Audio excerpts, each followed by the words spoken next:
Welcome back to the Clever Report. So, my people, it's like President Biden actually wants to give us a parting gift of, pushing us to World War III before he leaves office by January 20th, 2025. Because as of yesterday, US made missiles have been used to shoot at Russia, the ongoing conflict between Ukraine and Russia. And everybody knows that Russia is just like Ukraine rather is just like a puppet for the US and NATO. The main fight is between US, NATO, and Russia.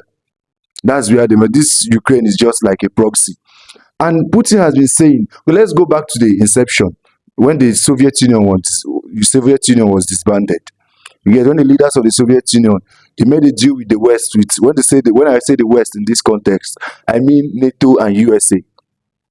NATO stands for North Atlantic Treaty Organizations.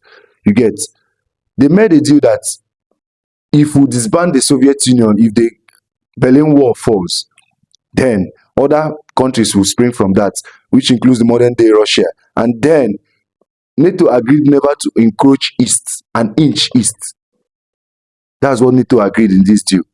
But 20 plus, 24 plus years later, NATO has never, kept eastwards by not encroaching an inch east. They'll be encroaching into Russia's territory. And they've been trying to, keep their military bases around Russia.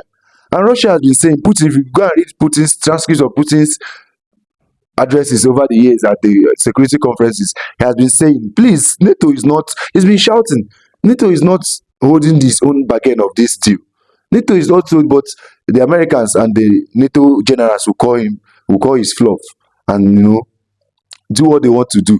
He's been saying it. NATO is not upholding his own part of the bargain. NATO promised not to encroach east, but NATO since then has expanded and keeping military bases around Russia. And this is what Russia doesn't want. Mind you, Putin is not a saint. You can say he's a dictator, he analyzes political opponents. Fair enough. But you can never deny the fact that he's a nationalist. He wants what is best for Russia. And that is not a bad thing. And over the years, Putin has been saying, where they will break the camel's back is when they want to, Ukraine is like 21 kilometers to Moscow. They are just like the same people.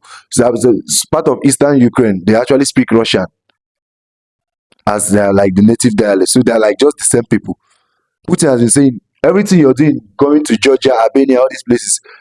I don't want your military base near Ukraine. Pushing Ukraine to join NATO is where I draw the line, and I will invade. Putin has been saying before, even few days before the Putin invaded, at the security conference in Munich, they sent Kamala Harris to go and just say, even when Ukraine has obviously not qualified to be bona fide member of NATO, this was like 4 days before Putin invaded Ukraine. She equivocally said they have their plans ongoing to make Ukraine part of NATO. Disregarding every concern of Putin. And I just want for the Americans, I just want to flip it towards them. Imagine China coming to have a base. China is like the main, adversary of the United States now, coming to have a base in Canada or Mexico that is closer to the United States, trying to put their missiles near that thing. Do you really think USA will have pity on Mexico? Do you really think USA will not invade Mexico and destroy every prospect of China having a base in Mexico? The same thing is happening in Russia. Putin has been saying, I don't want your military personnel near my country. And it's fair to say it. Yes, people will make the argument, yes, Ukraine is a sovereign nation. Putin shouldn't invade. Fair enough, I agree with you. But flip the script. Imagine if Mexico decides to have a deal with China that says China will not protect them militarily. And then the part of the deal is for China to bring a base near Texas. Do you really think the United States will be cool with that? Or trying to put it in Canada? Do you genuinely think the United States will be cool with that?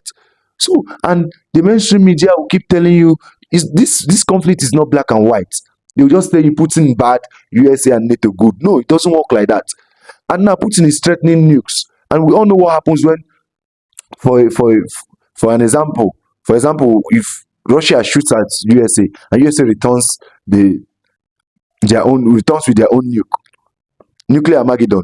And with this development of USA giving giving Ukraine some nukes, some armory and artillery to shoot at Russia. Russia now has the benefit of that to say yes, they're now using US made weapons and they can actually say US now attack them.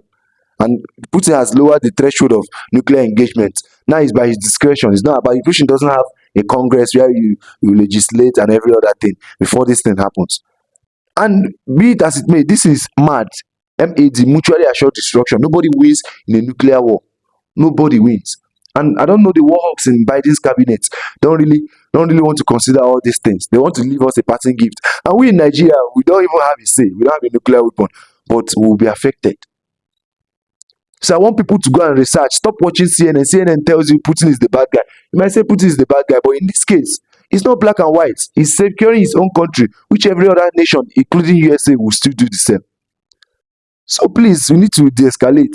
CNN has just been propagating, spreading propaganda. And if you come with this alternate opinion, they will say you're a Russian puppet, you're a Russian apologist. It doesn't work like that. So people need to do their due diligence and not watch CNN every day. CNN is telling you lies. And that's all I'm going to say about that. So make sure you like, subscribe, do all the fun things. Turn on post notifications so you'll be notified anytime I drop another video.